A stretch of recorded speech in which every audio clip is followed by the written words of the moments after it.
তো হ্যালো বন্ধুরা, সবাই কেমন আছো? আমি বেরিয়ে পড়লাম একদম আমার বোনের বাড়ি।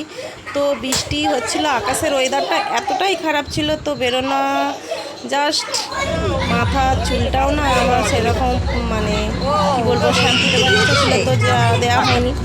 তো মা বললো চল যাই হোক তুই চল, বোন যখন বলেছে যাবি না। তো বোনের বাড়ি যাচ্ছি, মা আমি আর আমার ছোটো ছেলে। তো একদম টোটোতে বেরিয়ে বসে পড়লাম।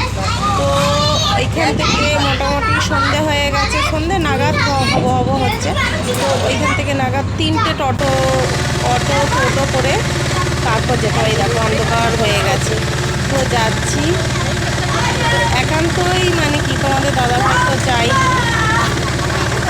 তো গাড়িতে করে গেলাম।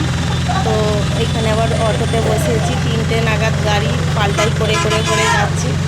তো খুব ভালো লাগছে, খুব ভালো লাগছে। বোনের বাড়িতে প্রায় গেলাম 8 মাসের পর, কারণ বোনের শাশুড়ি মারা গিয়েছিলাম তারপর গেলাম। তো আমাদের এটা সোনা, কুচকু সোনা একদম যাকে বলে। তো বোনের বাড়ি একদম চলে এলাম।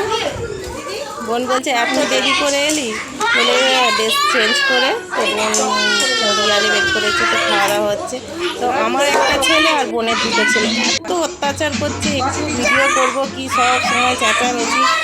বাচ্চা বয়সে যা হয় খেলাধুলায়, দেখো বোনের ছোটো ছেলেটা গড়ানোটি হচ্ছে। তো খুব ভালো লাগছে।